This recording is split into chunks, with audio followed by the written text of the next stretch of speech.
Warahmatullahi wabarakatuh. Mari kita lanjutkan kembali pokok bahasan kita dari minggu lalu tentang fluida. Nah, kali ini tuh tentang fluida dinamis. Jadi mulai dari fluida ideal, kemudian kontinuitas, debit, dan persamaan Bernoulli. Persamaan Bernoulli ini banyak diaplikasikan baik di Venturi meter, Torricelli maupun gaya angkat pesawat ya. Sebelum kita mulai materi kali ini, saya punya sebuah demonstrasi sederhana. Nanti silahkan dijelaskan prinsipnya seperti apa. Jadi kalau misalkan di sini ada sebuah kertas nih ya, ini ada sebuah kertas. Kemudian saya mau tiup di bagian tengahnya. Nah ini coba kamu lakukan juga di rumah ya, demonstrasi seperti ini. Kalau saya tiup di bagian tengahnya, kira-kira apa yang akan terjadi? Apakah kertas ini akan bergerak ke atas atau bergerak saling mendekat? Kita lihat ya demonstrasinya. Ini saya tiup di bagian tengahnya ya. Lagi ya, nggak kelihatan. Kalau pelan-pelan, kalau kencang. Nah, kenapa hal ini bisa terjadi? Coba Anda jelaskan nanti setelah kalian belajar tentang fluida dinamis ini ya. Ada satu lagi yang ingin saya tunjukkan demonstrasinya. Ini juga bisa kamu jelaskan nanti kenapa hal ini bisa terjadi. Kemudian ada sebuah bola pingpong ya. Kalau ini saya kasih udara dari hair dryer ini dengan kecepatan yang kecil, apa yang terjadi kita perhatikan. Nah, si bola pingpongnya naik dikit aja. Jadi kalau digerak-gerakan ya. Nah, jadi kalau saya tambah nih kecepatan udaranya, dia naik lagi ya, lebih tinggi naiknya. Saya mau percepat lagi. Nah, dia makin tinggi ya. Ini saya geser. Nah, perhatikan. Ini dimiringkan ya. Lihat ketika ini dimiringkan, dia jadinya ketika dimiringkan si bolanya ini terbang di udara, mengapung ya. Dia mengapung di udara. Nah, kamu jelaskan kenapa.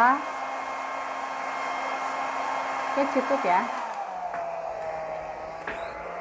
Nah, kamu jelaskan kenapa si bola pingpong ini bisa terbang di udara dan tidak jatuh, tertarik gravitasi saat dikasih laju udara. Silahkan jelaskan nanti di Google Classroom ya. Untuk materi fluida dinamis, ini yang pertama tadi kita ada fluida ideal, ciri-cirinya.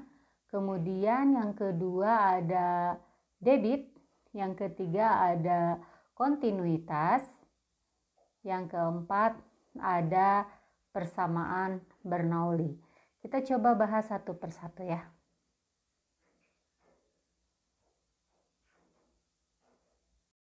Berikut ini adalah ciri-ciri dari fluida ideal. Yang pertama yaitu incompressible atau dalam bahasa Indonesianya itu adalah tak termampatkan. Tak termampatkan. Artinya massa jenisnya pada saat dia mengalir itu akan selalu tetap ya, konstan. Kemudian yang kedua irrotasional, tidak berotasi, tak berotasi. Tak berotasi dalam arti lainnya itu adalah alirannya smooth, stasioner, dan tidak ada turbulens. Maksud dari aliran stasioner itu kalau misalkan kita punya sebuah pipa, kemudian dalam pipa ini mengalir air atau fluida, kita ambil satu garis lurus, maka setiap partikel pada garis lurus ini dia akan memiliki kecepatan yang sama besar ya. V-nya sama besar. Kemudian yang ketiga adalah non-viscous atau tak kental. Tak kental. artinya fluida tersebut tidak memiliki viskositas atau tidak memiliki gaya gesek internal. Jadi di sini yang ini bisa kita tambahkan aliran stasioner ya.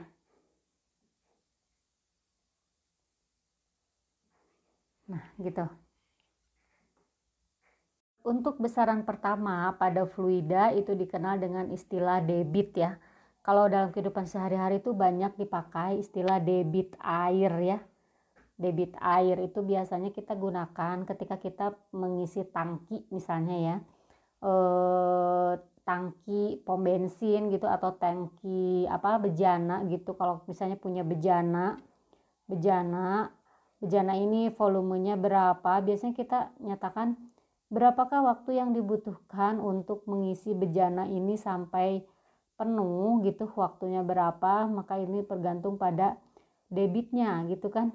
Debit ini disimbolkan dengan Q. Nah, ini besarnya adalah volume tiap satuan waktu gitu ya. Kita coba tulis dulu untuk basicnya. V ini adalah volume dan T ini adalah waktu. Volume satuannya itu adalah meter kubik dan waktu ini adalah second. Jadi debit itu satuannya adalah meter kubik per second. Gitu ya. Nah, makanya tadi kalau kita mau memperkirakan berapakah waktu yang dibutuhkan agar si tangki ini bisa terisi penuh, maka tergantung dari debit airnya gitu ya. Laju airnya tuh cepat atau tidak, biasanya gitu. Nah, sekarang karena kita berbicara tentang fluida dinamis, air atau fluida yang punya kecepatan, kita misalkan di sini ada sebuah pipa di mana ada air yang mengalir di dalamnya. Kalau kita ambil misalkan air ini kita ambil satu bagian kecil aja, misalkan kita ambil segini ya misalkan. Nah, si air ini dia sedang mengalir dengan kecepatan V misalnya ya. Ini mengalir dengan kecepatan V gini. Nah, kalau ditanyakan berapakah debitnya itu berarti kan V volume dibagi waktu. Volumenya ini kalau misalnya kita ambil ini segini. Nah, ini misalkan delta X, sejumlah delta X, dan ini luas penampangnya adalah A, maka bisa kita tuliskan debitnya Q-nya sama dengan volume dibagi waktu, gini kan. Volumenya itu kita bisa tuliskan, ini kan persegi panjang, jadi delta X dikalikan A, gini ya. Jadi Q-nya sama dengan A dikalikan delta X. Ini volumenya per T. Gini. Nah, diingat kembali kalau delta X per T itu adalah V ya. V kecepatan. V sama dengan delta X per T ya. Ini laju atau kecepatan ya.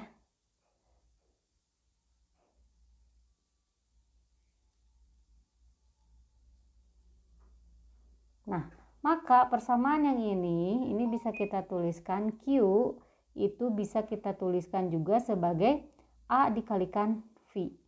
Jadi debit persamaan lainnya selain volume tiap satuan waktu, Q juga bisa sama dengan A dikalikan V. Gini ya. Dimana A-nya itu adalah luas penampang pipanya,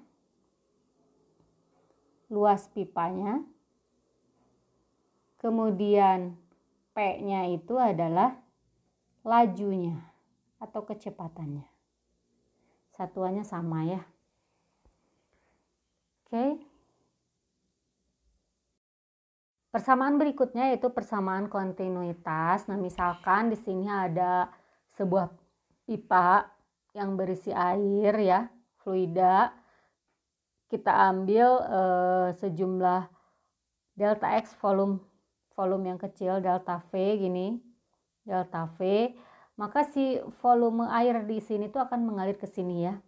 Karena di sini luasannya lebih besar yang A2, yang A1, di sini ada A1, karena luasannya lebih besar, maka ketika dia masuk ke dalam luasan yang sebelah sini, karena ini luasannya lebih sempit, maka kecepatannya akan mengalami perubahan. Kalau misalkan di sininya V1, maka ke sini berubah menjadi V2 yang lebih cepat daripada V1.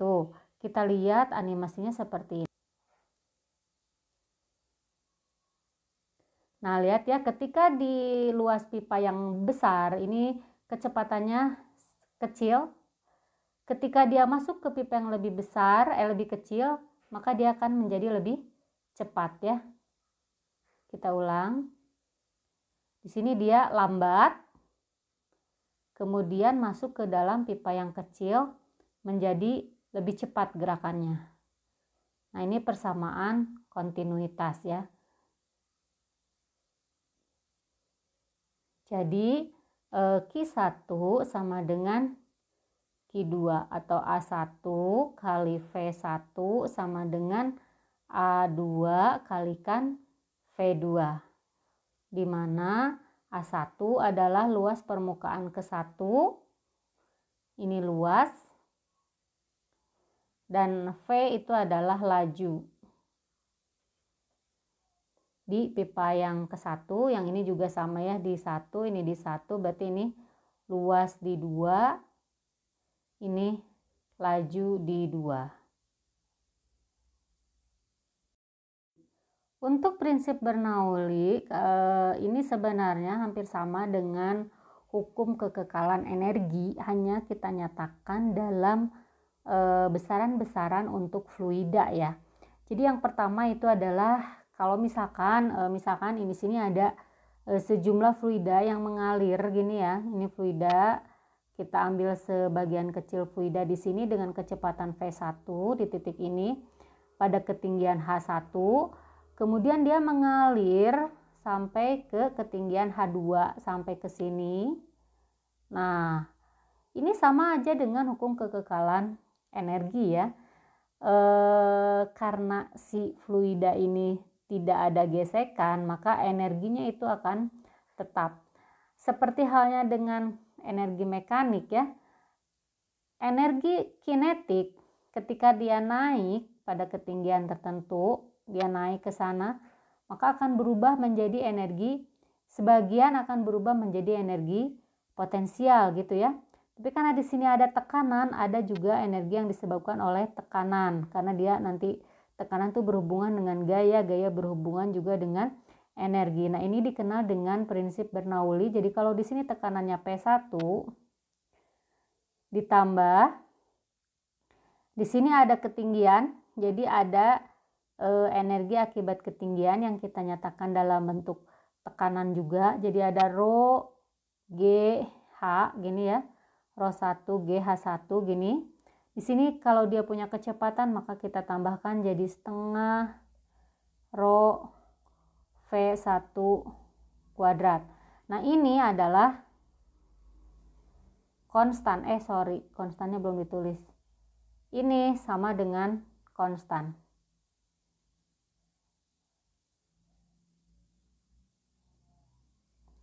Jadi kalau misalkan persamaan ini tuh dinyatakan menjadi dua persamaan di posisi ke-1 dengan di posisi kedua, maka bisa kita tuliskan P di posisi ke-1 P1 tambah rho G H1 gini ditambah rho GH, ingat tekanan hidrostatis ya, tambah setengah rho V1 kuadrat sama dengan di posisi kedua tekanannya P2 ditambah rho G H2 ditambah setengah rho V2 kuadrat. Nah, inilah persamaan Bernoulli. Ini diurai ya menjadi dua posisi.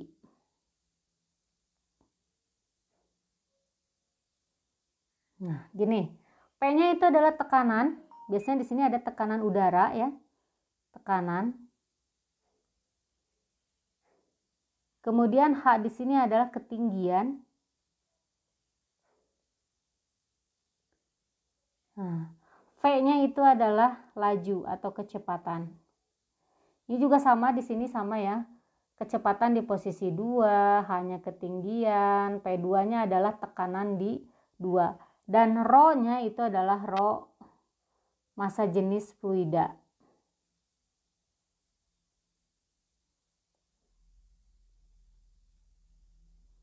Biasanya pada kasus ini massa jenis di posisi ke-1 dengan di posisi ke-2 sama aja karena air tidak mengalami perubahan massa jenis. Nah, untuk penerapan dari prinsip Bernoulli ini banyak sekali penerapannya. Yang pertama itu ada pipa Venturi ya, seperti ini kita lihat. Ini biasanya digambarkan seperti ini. Jadi di sini ada dua buah pipa yang berbeda ya. Di bawah sini ada dua buah pipa yang berbeda diameternya. Kemudian ada pipa yang mencuat ke atas, pipanya lebih kecil. Nah, kita lihat di sini ya. Saya animasikan dulu. Perhatikan di sini, misalkan di sini ada partikel air yang bergerak di pipa yang besar, kemudian dia masuk ke pipa yang kecil. Perhatikan lajunya seperti apa.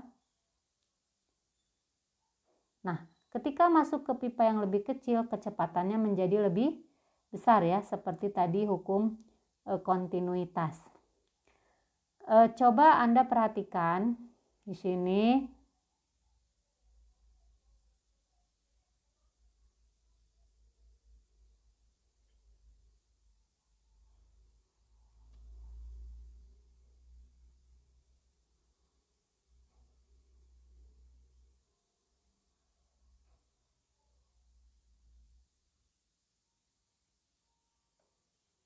Coba Anda perhatikan di sini ya. Jadi di sini ketika si air ini misalkan di titik ini dia punya kecepatan V1, di sini dia punya kecepatan yang lebih tinggi V2 ya, kecepatannya lebih tinggi daripada V1.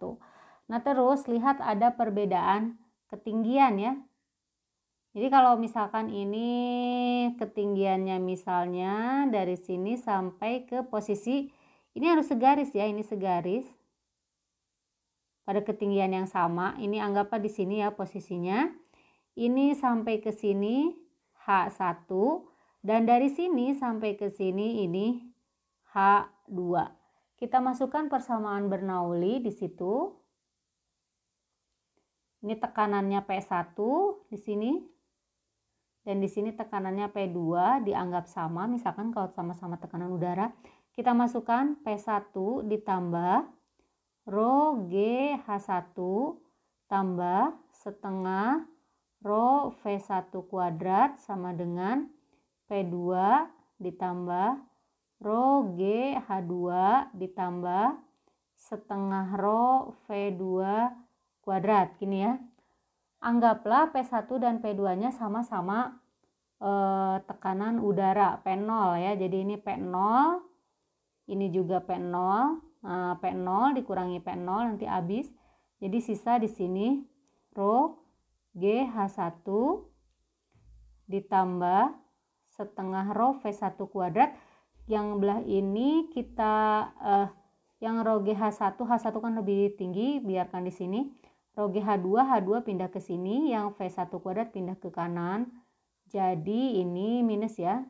Minus ρ G H2 sama dengan di sini setengah ρ V2 kuadrat dikurangi yang ini setengah ρ V1 kuadrat.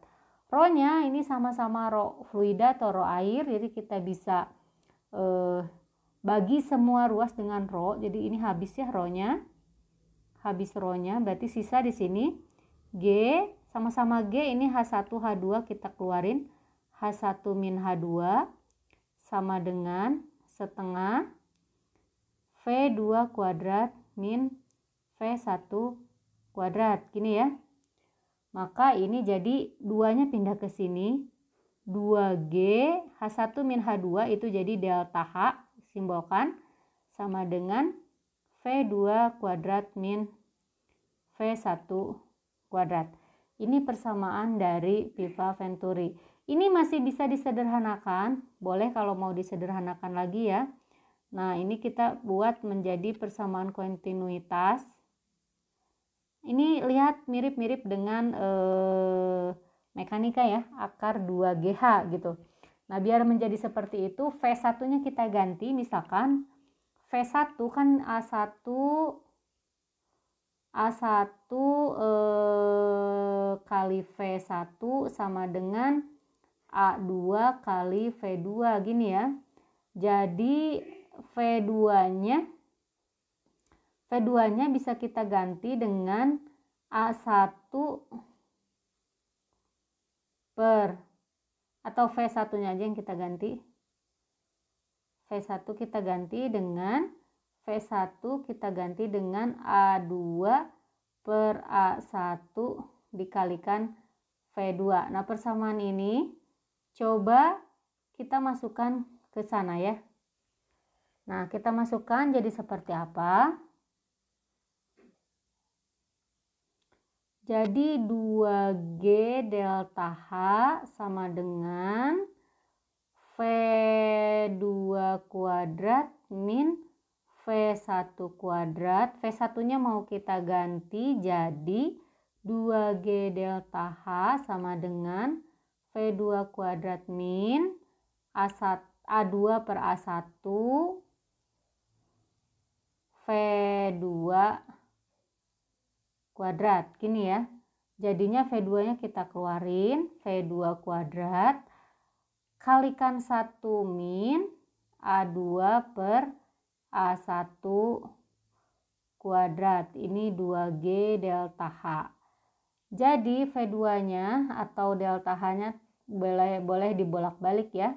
Ini misalnya ada V2 kuadrat atau V2-nya sama dengan akar 2G delta H dibagi 1 min A2 per A1 pangkat 2. Ini kalau mau kita urai berapakah kecepatan di keduanya gitu. Tapi ini bukan persamaan yang harus kamu hafalkan gitu ya. Jadi ini masih bisa diuraikan lagi atau diturunkan lagi dari persamaan Bernoulli yang tadi. Oke, selanjutnya kita mau coba aplikasikan lagi pada yang lain ya untuk prinsip Bernoulli ini. Kita lihat pada bejana seperti ini. Nah, di sini ada sebuah bejana, kemudian di sini ada sebuah lubang yang kecil ya. Kalau tinggi dari lubang ini dari atas permukaan, ini tingginya adalah, oh enggak, ini dari bawah ya, dari bawah ini tingginya adalah 5 meter. Kita lihat air yang keluar. Nah, ini jarak tempuhnya ini berapa kotak nih? 1, 2, 3, 4, 5, 6, 7, 8, 9, 10, 11, 12, 13, 14, 15, 17 kotak gitu ya. 17 kotak, ini 5 meter dari bawah. Sekarang kita coba ganti. Dari bawah misalkan sekarang menjadi 10 lah ya. 10 meter misalnya. Atau jangan dulu tinggi-tinggi, kita ambil 7 aja dulu ya. 7. Nah, kita lihat ini tadi segini ya. Gini, kasih tanda. Sekarang kalau 7 meter, lihat. Bagaimana? Lebih pendek atau lebih jauh? Lebih jauh ya. Nah, lebih jauh. Sekarang kita ambil 10 meter. Kira-kira lebih jauh atau lebih pendek nih? 10 meter. 10 meter. Ini tadi 7 meter ya, sekarang 10 meter. Segimana? Lebih jauh lagi ya, lebih jauh lagi. Sekarang gimana kalau 15 meter?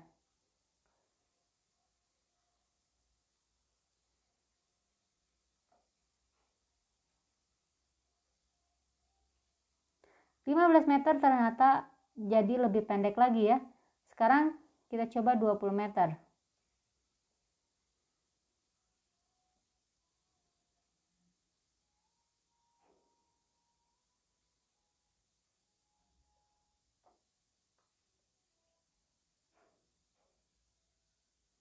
Oh, 20 meter dia nggak mau. Dia berarti maksimumnya berapa ya? Kira-kira dia berapa nih maksimumnya? 18 misalnya. 18 meter kita coba.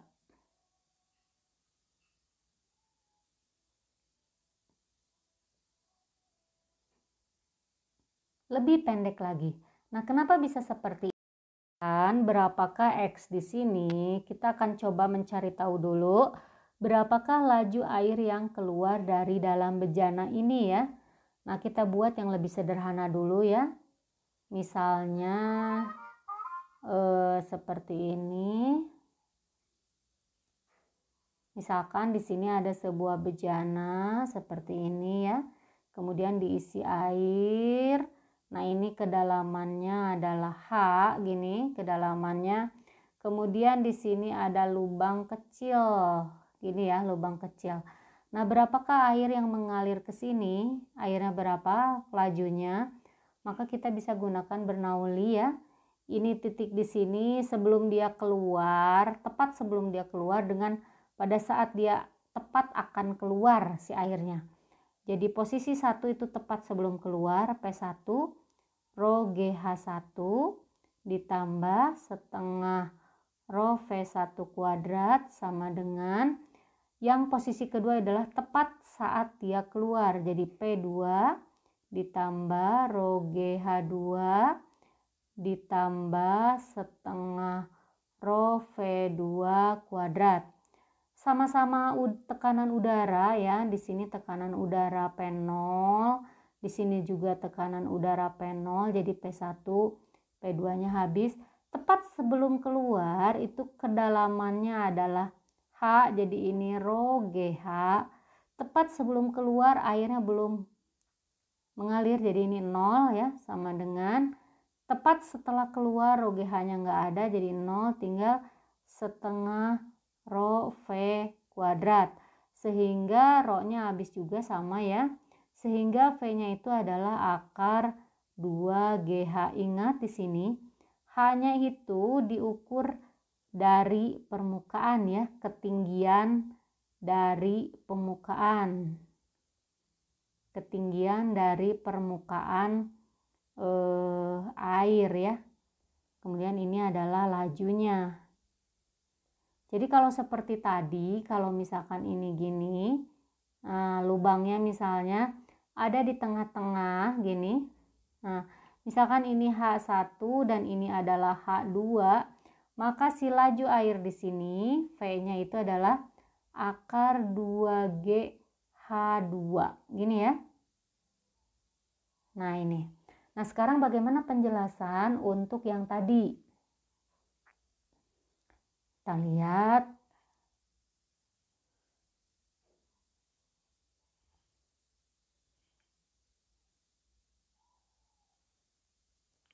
Ini tadi ya, berapakah X-nya? Nah, untuk seperti ini V-nya sudah dapat, V-nya sudah dapat tadi akar 2GH. H-nya adalah H yang ini ya.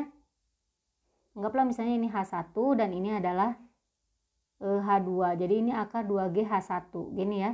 Berapakah X-nya? Untuk sumbu X di pelajaran kelas 1 atau kelas 1 kemarin ya ada GLB, GLBB.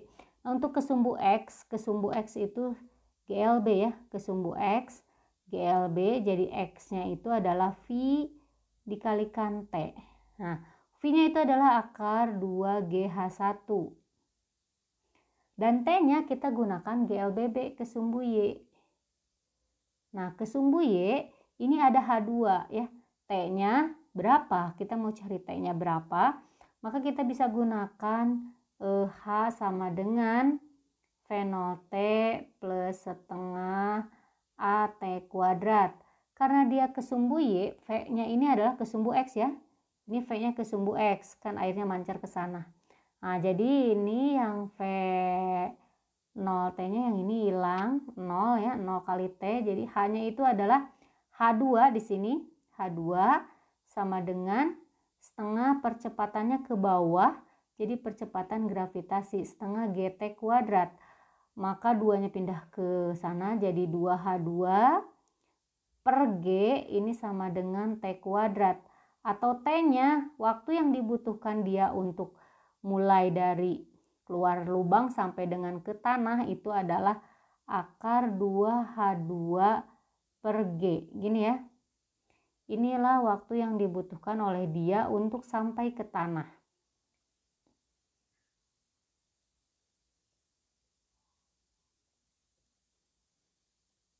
Nah, sekarang berapa berarti si X-nya? Kita bisa cari dengan akar 2GH1 dikali akar 2H2 per G. 2G ini per G. Jadi di sini G-nya habis ya. Tinggal akar 2H1 kali 2H2 atau boleh akar 2 jadi 2 akar H1 H2. Ini X-nya ya. Jadi X-nya bisa kita tuliskan tadi sama dengan 2 akar H1 H2.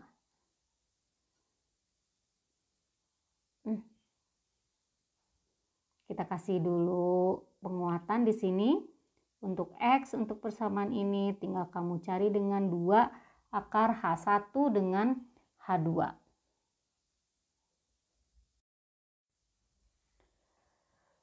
Nah, baik untuk yang terakhir yaitu tentang gaya angkat pesawat. Jadi misalkan di sini ada sebuah sayap pesawat, kita lihat aliran udaranya ya. Nah, di sini aliran udara bagian atas itu lebih cepat daripada aliran udara bagian bawah, sehingga menimbulkan perbedaan tekanan di antara sayap bawah dan sayap atas ya. Saya coba tuliskan. Nah, misalkan ini ada sayap pesawat, jadi kecepatan udara di atas ini V1 dan kecepatan udara di bawah ini V2. Tekanan di atas P1, tekanan di bawah P2 gini ya.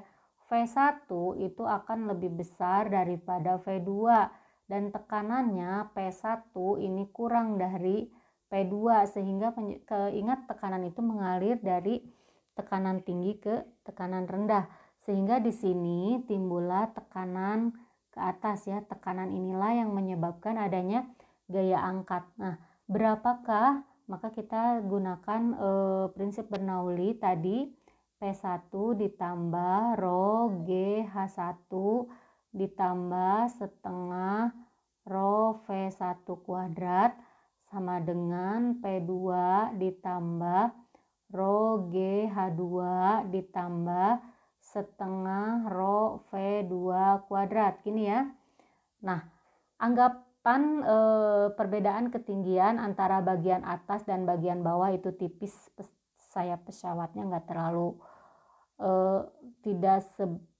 dianggap kecil dibandingkan dengan ketinggian pesawat yang ditempuh pada saat dia bergerak, maka kita bisa eliminasi rho GH1 dengan rho GH2 gini ya. Nah, tekanan di 1 itu lebih kecil daripada di 2. P1 kita pindahkan ke sebelah kanan. Jadi di sini P2 dikurangi P1 dan kecepatan yang di posisi ke-1 di atas ini lebih besar dibandingkan dengan V2. Jadi ini kita pindahkan ke sebelah kiri. Setengah rho V1 kuadrat dikurangi setengah rho V2 kuadrat. Yang V2 ini pindahkan ke sebelah sana ya. Dan setengah rho-nya kita keluarin jadi setengah rho V1 kuadrat dikurangi V2 kuadrat sama dengan P2 dikurangi P1, kita anggap dia ini kurung dulu ya. Delta P. Ingat, tekanan dikali luas itu adalah gaya. Nah, agar mendapatkan gaya maka masing-masing ruas kita kalikan saja dengan A gitu ya. Jadi ini delta P kalikan A dan ini kalikan A. Delta P dikalikan A itu adalah F gaya ya, F. Jadi ini F-nya bisa kita cari dengan setengah rho kalikan A gini ya, setengah rho kalikan A V1 kuadrat dikurangi V2 kuadrat. Inilah yang besarnya dari gaya angkat pesawat. Nah, ini ya gaya angkat pesawat. Ini gaya angkat pesawatnya, Newton satuannya. Kemudian V1, V2 itu adalah laju udara di bagian atas dan bagian bawah sayap. Kemudian A itu adalah luas penampang sayap ya. Luas penampang sayap. Dan rho-nya ingat di sini bukan air lagi ya. Kenapa? Karena ini ceritanya adalah pesawat terbang, biasanya kan di udara. Jadi ini adalah massa jenis udara. Gitu ya. Sampai sini kalau ada yang ditanyakan nanti silahkan masuk ke Google Classroom. Sebenarnya ada satu lagi yaitu Torricelli ya. Silahkan kamu tuliskan bagaimana prinsip kerjanya Torricelli dan juga bagaimana prinsip kerja dari nyamuk semprotan nyamuk ya, semprotan nyamuk yang disemprot dari samping itu juga sama menggunakan prinsip kerja dari hukum Bernoulli. Jadi ada beberapa pertanyaan, nanti silakan jawab di Google Classroom ya. Hari ini cukup sekian materinya. Terima kasih atas perhatiannya. Semoga dapat dipahami dan kalau belum bisa dipahami nanti kita akan diskusi melalui Google Meet. Terima kasih atas perhatian kalian semua. Semoga sukses selalu. Wassalamualaikum warahmatullahi wabarakatuh.